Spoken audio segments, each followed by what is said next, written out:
We back, and we back, and we back, and we back, and we back, and we back, and we back. No, your eyes are not deceiving you. Not only is Manifest back and better than ever, but I'm actually making a video about it on time. Hopefully this will be dropping by Sunday, but if you haven't seen my last two videos, the plan is episode by episode recaps, so you might get two back to back and there might be a week in between, but either way, it shouldn't be longer than weekly vids is the main goal. I want to make the intro on this short though, because we got to see where we left off as well before we start the final season, so real quick, make sure to like, subscribe, and turn on that notification button for future videos. A lot are coming soon. And for these, there won't be as many videos playing in the background, just more like not long videos, you know, it might be like a 3 to 4 second and mainly pictures, but YouTube has just been wild with blocking videos recently, and I just want to make sure these are all on time. So I'll probably go back to that format when I do longer Manifest videos, but for these, like, I just can't risk them getting blocked every single night. But anyway, where we left off. So if you need a full recap of the first 3 seasons, those are on the channel. I've said that many times. I will leave them linked in the description and in the end screen of this video, of course, but for time purposes, let's just jump to the very end of season 3. So if you remember, Cal touched the tail fin at the Eureka lab and disappeared, and this sent him to the plane where Ben, Sanvi, and Mick were having a calling, and he cryptically tells them this is where it has to be.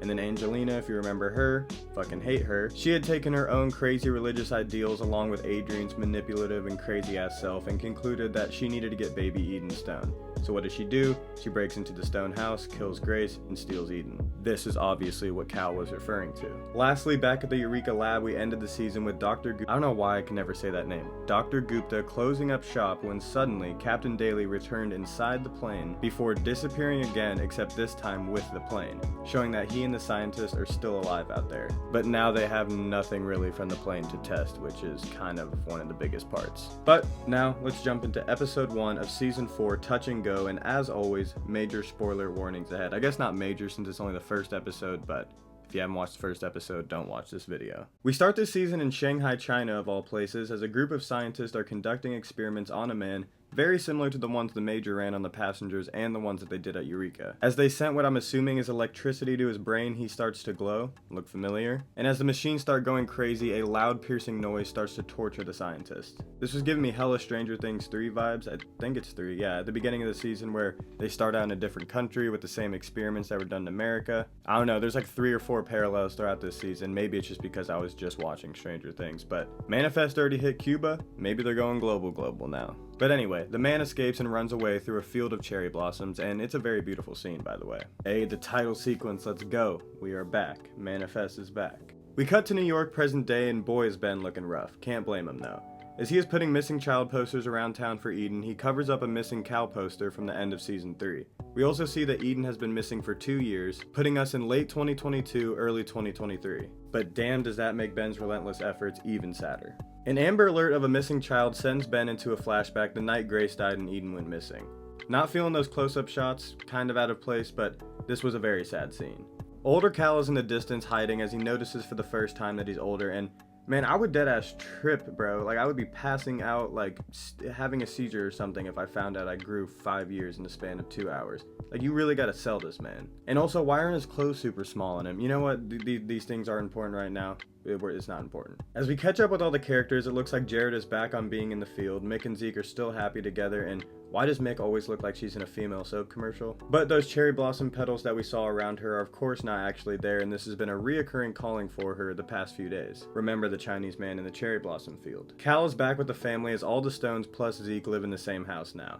He goes by Gabriel, so nobody knows his true identity and is rarely allowed to leave the house. And why would you pick that as your name if you're gonna get a fresh start? I don't know why this kind of pissed me off all season. Like, no offense to my Gabes out there, of course, but like, you can pick any name you want and Gabriel is your choice? Turns out Ben is a shell of himself, I'm sure you could guess that, and never shows his face around the family. Always staying alone in the attic, aka his depression cave. Mick suddenly has a cherry blossom calling again, but this time she sees cargo ship containers. The camera work so far has been looking pretty good on this season, but I can't tell with the CGI just yet. Either way, it seems like the budget on this season is higher than previous, which is always a good thing. We also find out that Cal hasn't had a calling since he returned. So Mick goes to the port to see if she can find anything. Yeah, nice disguise on that one. And one of the containers in the middle starts to glow, so she heads towards it. When she finds it, on it are Chinese letters and a cherry blossom symbol. Man, it would be so fun to just solve one calling. Obviously with no consequences, but putting these clues together is just so fun. In the container, though, is the man from the first scene, near death, with stone 828 carved into his arm. Yeah, I'm not gonna show that on YouTube, but she barely got him out of there. Vance and his crew set up secret shop at a new location, and Sanvi is there, still overworking herself as she continues to hold the title of Mrs. Get Shit Done around here. But currently, she has no leads. We see Ben and Cal interact for the first time, and there's just no connection or life there. As Ben goes to hide away in the attic, he gets a calling as wind starts blowing all of his papers around. The wind stops except for on one picture on Ben's board, passenger Anna Ross. This was the interpreter that helped them when Cal was being connected to that Bulgarian passenger and almost died. But Ben doesn't want to follow any callings anymore, he just wants to find Eden. And man, I just really miss the old Ben. Like, he's kind of sassy now, I can't even lie. And Cal rightfully argues that he was sent back for a reason and he needs the help, so he goes to see Anna instead. Still catching up, first episode vibes, you know, but Zeke is now an addiction therapist that uses his empathy powers to help people. Would love to have a session with this man. Mick brings the Chinese man to Vance and they save him. Turns out his name is Henry Kim and he was an 828 passenger who was supposedly executed for being a traitor. But he has been being used by the Chinese government, the country who conducts the second most 828 test apparently. And as he awakes, he asks where is the boy, alluding to Cal. Back with Cal, he went to see Anna and she has been having a calling of a windmill and gravestones around it. Mick goes to Ben to find Henry Kim's file and whatever else he has on him, and he just continues to be so damn sassy. They start to get into it and Ben says he doesn't care about the death day anymore, which Mick reminds him is only a year and a half away. And also, bro, you have like 2 other kids to take care of, but either way, great acting from both of them in this scene. Cal pops in at the end and tells them about Anna and the windmill, but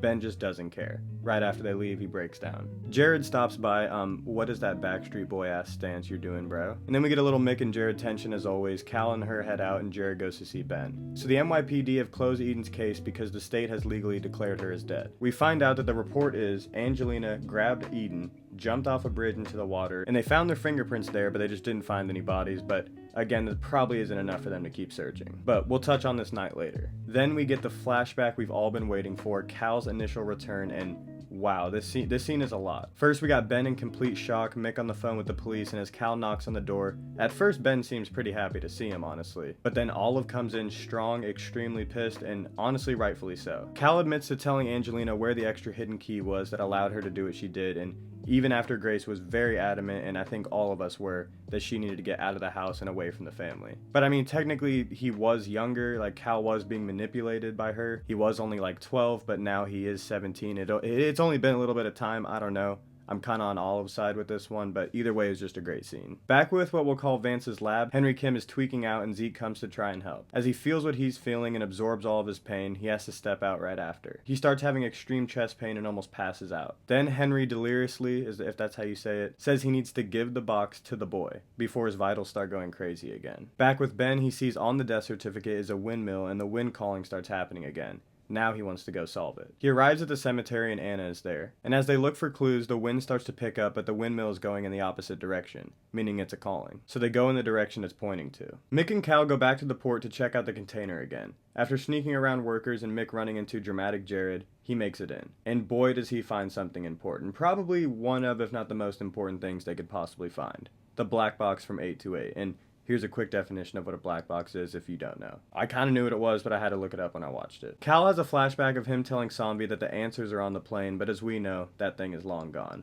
They bring it to Vance's lab and they start to get some answers. The black box disappeared with the plane the same moment that Angelina killed Grace. How it ended up in China, they still don't know. They're interrupted by Henry waking up and asking for the boy again, and he confirms it's Cal that he wants. But Cal and Mick have to leave to comfort Ben because he and Anna ended up saving a different kid whose dad was drowning in the creek, which yes is great, but he did think he was going to find Eden, so I do feel for him. Sanvi is listening to the black box recording the night of Flight 828, and over the original audio is the audio from Daly when he returned to Eureka, adding even more questions. Back at the Stone House, they have a family moment as Ben gives them a pretty beautiful speech, but the hunt for Eden is still on, and he's not stopping now. We end the episode with Anna at her house as she feels the wind calling again, this time with ashes falling down. If we remember, that was a big calling in Season 3. Or wait, Season 2 and Season 3, I think. I don't know, I'm still getting back in the groove of things, but she sees a drawing of a windmill on the fridge. No way she did that. That has to be a child's drawing. Oh, turns out she's literally harboring the child Eden and Angelina at her house. And then we also find out that Eden has been calling Angelina mom. But Anna tells her about the calling being solved and that Ben was involved, so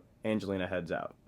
So yeah, a lot to unpack there at the end. First of all, I thought Anna was chill, man. Well, what's up with that? Why is she taking literally the the craziest character side over Ben and enabling this long-term kidnapping. And more importantly, we're going to need more of an explanation on why the black box recorded the 2 seconds Daly was back in the real world, but let's just review the whole episode real quick. So first, it's just so nice to see all the characters again. I think they went over pretty much all of the main ones in the first episode. I'm really glad they showed us Cal coming back and Ben's reaction to Grace's death. I thought those were two of the biggest payoffs, but with the 2-year time jump and the time crunch overall of this final season, I thought they're going to gloss over these things a little bit, but I think they did a great job so far of bringing us up to speed so we can hop right back in with the show. And we all know Ben's character has always been my favorite, but majority of episode 1 at least, and to be kind of fair, he has a right to, he was extremely closed off and difficult, and like I said, a pretty sassy. But seeing how he was after the tragic event is probably one of the biggest payoffs for all of us, and I just don't want to see my favorite character get ruined. But amazing speech at the end. That was very reassuring to his character. I still feel like Ben is top dog. Again, Josh Dallas is just the best actor on the show, and we saw some of that here in this episode, but with the flashbacks and the emotional moments, everyone seems to have stepped it up. The new guy Cal seems a little awkward at times because he hasn't been there through the first 3 seasons, but I didn't hate his character. He does sell that he is Cal Stone. I'm just gonna have to get used to him. Like I said, the production value seems pretty high besides the little CGI that we saw. We'll just have to wait and see on that. But the sets seem bigger and they look really high quality. Since they got picked up by Netflix and not NBC this time, there was a very high demand for this season. I could just see the budget increase in some areas. Not a whole lot more to go over story-wise because it was episode 1. Again, there's a lot of reintroduction and setting up the season, but I thought so far they didn't complicate it too much besides the Captain Daly part. The China connection seems like a little much. I'm hoping once Henry Kim's plot is done, so is that one. But seeing that Angelina is so close is kind of wild. Like, go far, far away if you're her. But that at least lets me think that we're gonna jump right into her plot and solve it by the end of this season at least. Was not expecting Anna to be helping her and lying this whole time. I really like that plot twist, even though I hate both of them now. Good to see Sanvi and Vance are around and dedicated. We need them the most right now if Ben isn't at full strength. And yeah, going into next episode, they're gonna have to dive more into the black box and how Henry Kim had it, and I just can't wait to see Angelina die. If I ever called her Angela, I know her name's Angelina. Sometimes I just like say it too fast. Alright, first episode is looking pretty good, not gonna lie. Again, I hope to get the next episode recap out as soon as possible because even though Netflix dropped all 10 episodes, I'm gonna try and spread it out a little bit so everybody's caught up. Let me know in the comments what you thought about episode 1, Touch and Go. What do you hope to see in episode 2? Please do not spoil anything for anybody in the comments until, you know, everything is out. But of course, leave some theories if you can. Thank you guys again for all the support. I'll have some videos dropping all month, so turn on the notification button to be ready. And yeah, I gotta start working on episode 2, so I'll see you later.